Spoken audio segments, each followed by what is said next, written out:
1 down, 10 to go. So currently Chelsea have this winnable run of fixtures, and I know a lot of people might were probably disappointed somehow with the result, but in my opinion, what we needed are the 3 points. The 3 points are what is important. So Enzo Maresca showed up at his former team, beat them, and actually thought that we had a very dominant performance in around 70 minutes of the game, and I feel had done that we could have probably come out with a clean sheet. But what tactical changes did Enzo Maresca make in this game?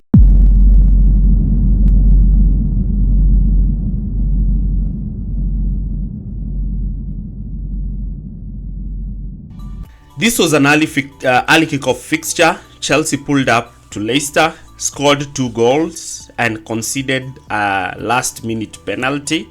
But I can say that this was a convincing performance, especially factoring in that players actually came from international break. And the players who excelled, Caicedo and Fernandez, actually came from South America like a day before. So in my opinion, this is an understandable result. Now looking at this clip, you can see the tactical shift that Enzo Maresca made. This time he decided to use the kite midfield, the 3 centre backs and 1 holding midfielder. And I have to give credit to some of the players who played who actually impressed me. I thought Benoit Badiashile actually played quite well in this game. His passing, his defensive work was quite amazing. Chelsea, on the other hand, played with as many as 6 players in attack, and this is by Enzo Fernandez joining the attacking line. And now this created a lot of problems for Leicester City, as we saw in the first half, with Chelsea constantly playing through them. And that's why Leicester City had to make some tactical changes in the second half to actually do better than Chelsea. Now, before we even look into that, do not forget to like, share and subscribe. A lot of people are watching but not yet subscribed. So Leicester City came up with a pragmatic approach towards Chelsea. They lined up in a 4-4-1-1 structure, and you can see in the initial phases of the game, they did not look to press Chelsea aggressively high, but rather looking to even sit in a 5-2-3 kind of structure, limit Chelsea's ability on the ball and try to deny Chelsea any space. Now, Chelsea in this case had it easier actually coming out from the back, and we saw the shift that Maresca made. Now, in this game, only Noni Madueke was the one generating width on the other side, on one side. João Felix, who's a natural number 10, was not instructed to hold the width, but rather to occupy the left half space, allowing Cole Palmer to go back to his preferred right half space position. Now, Marc Cucurella was the one who was tasked to play and start out wide in this game, while Enzo Fernandez came in and actually moved towards the right. Enzo Fernandez was actually playing as the right-sided attacking midfielder. Now, this automatically created problems for Leicester City because now they are being outnumbered in the attacking zones of the pitch. You can see that in this clip. Chelsea's 3 centre backs outnumbering Leicester's 2 forwards, Caicedo as a single pivot, and both Fernandez and João Felix on either side, allowing Cole Palmer to play as a second striker. Now, initially, Leicester decided to press Chelsea aggressively high, but Chelsea looked to form a back 3 with both Benoit and Colwill splitting on either side of Robert Sanchez. Now, Chelsea liked to play down the left, especially courtesy of the passing accuracy and passing metrics of Benoit Badiashile and Marc Cucurella, who was playing as left back. Now, in this scenario, Chelsea were able to create numerous overloads to play through.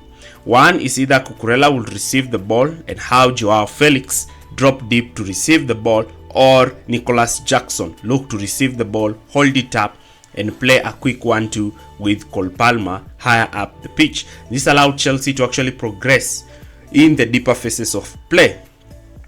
Another thing that we automatically noticed in this game is how Chelsea's outnumbering of Leicester made Leicester's defensive midfield even a lot chaotic, because whenever the Leicester forwards looked to press Chelsea's wide centre backs, we saw Colwill in particular and Banashile looking to play those balls in between the lines. And sometimes we saw Fernandez receive this ball and look to play the ball to Noni Madueke as he attempted to make that half space run. And as he made this half space run, we saw Winks trying to come up and try to stop it. And that's how Winks actually pulled his hamstring and he was had to be substituted with Skip. Now, this was creating a lot of problems for Leicester City because Chelsea were always finding a free man higher up the pitch, and that's why Leicester City even went further and dropped one winger to play as a back five to try and mitigate this overload. The wide centre backs were also quite instrumental, as we saw Fofana carry the ball forward whenever he had space. In this clip, you can see Benoit has won the ball and is immediately looking to carry the ball forward. He carries the ball forward and plays a pass to Cole Palmer. And that enables Chelsea to beat Leicester and actually create that numerical advantage. Here again, you can see Fofana has received the ball with acres and time space, carries the ball forward and actually moves to dribble past Leicester because he has no player is putting pressure over him. And if this player tries to cover him, then Palmer can pick the ball in the pocket. Fofana reaches to this position, he has the ball and he plays the ball to Noni Madueke. And now you can see the position that Palmer is picking, and now Palmer is able to try and create that 2v1 overload against Leicester's backline. Now, because Fofana was looking to push forward to create this triangle, this allowed Noni Madueke time on the ball. However, Noni Madueke was not able to capitalize on these chances, and again Madueke needs to be serious because Pedro Neto will actually take this position once Chelsea's left wing position is sorted out.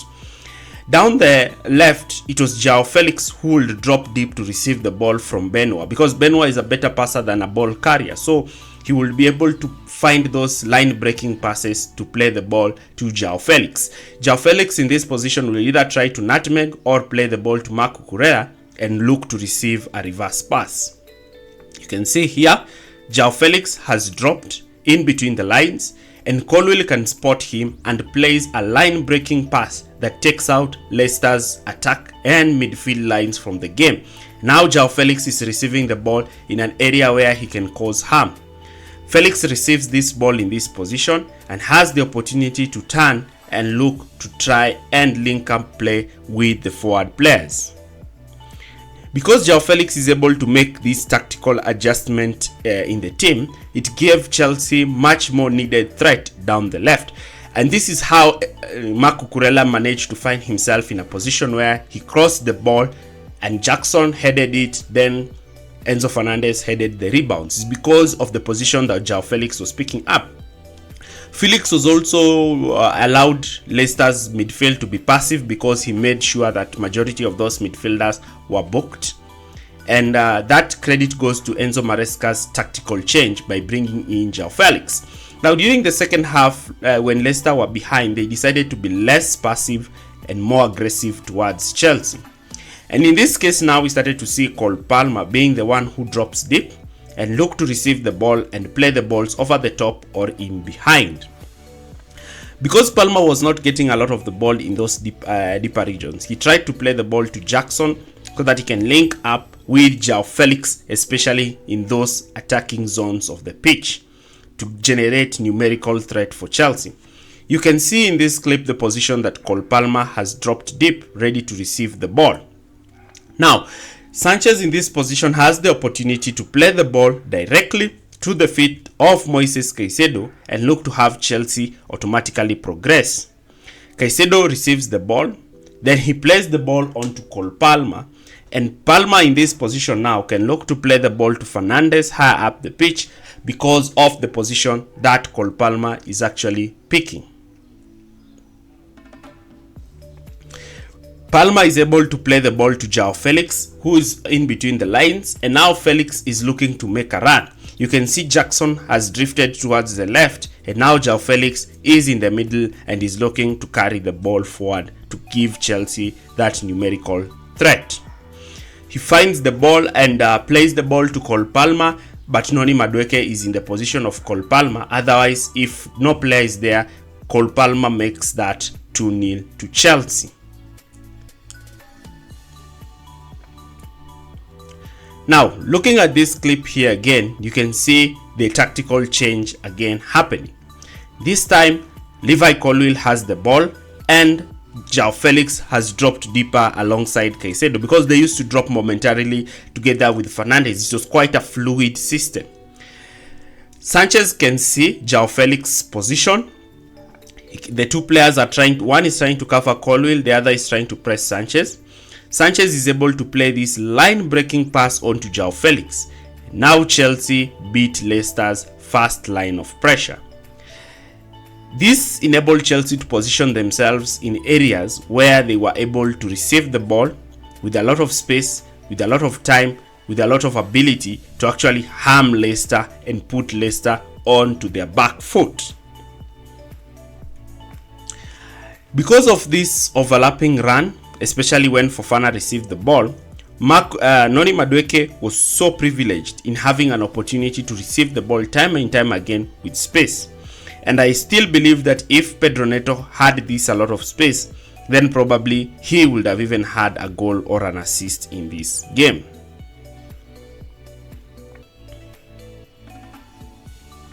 Now, Leicester in the second half decided to move into a 4-3-3. The three-man midfield was to try and cover those spaces that Fernandez, Palmer, and João Felix were dropping into. The front three, one player, especially Jamie Vardy, was to sit on Caicedo, while the wide players was to try to cover the runs of the wide centre-backs. So we started to see Colwill and Badiashile looking to play long balls over the top, especially for the wide players in Marco Correa and Noni Madueke. And that's why we saw Chelsea now heavily relying upon the wide areas. And that's why my point of having fullbacks overlapping, I say that if you have a wide winger, for example, a Neto, receiving the ball in this position, then you know very well he's able to take on his man. But fullbacks can only cross. But that's the main thing we can take from this game in this kind of fixture.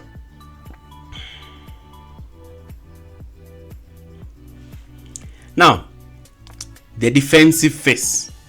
Now, Chelsea pressed Leicester aggressively high with both Jackson and Palmer leading the press.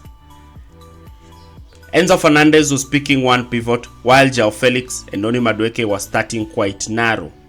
The main aim was to try and limit any form of central progression by Leicester City and actually have them looking to play the ball in the wide areas where Chelsea could employ the wide press to try and limit them from making any progressive passes.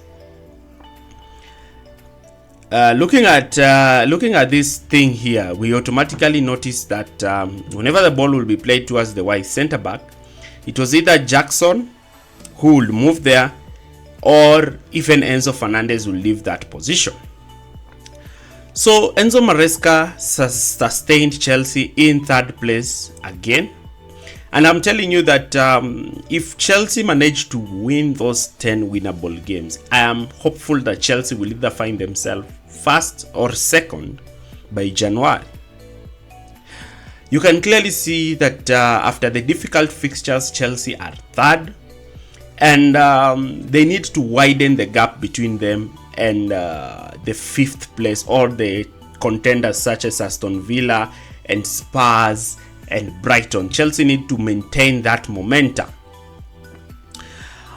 Chelsea now move next to play Aston Villa at home. Difficult fixture, a team that finished in the top 4 last season, and a game where, again, I emphasize that the points are more important than the scoreline. These are 3 points that Chelsea should get. Remember, Aston Villa will be one of the teams challenging Chelsea for the top 4. So Chelsea taking away 3 points from Aston Villa further widens the gap and places Chelsea in a position of advantage over Aston Villa. Same case with Spurs. If you've enjoyed this video, do not forget to like, share and subscribe. Thanks for watching.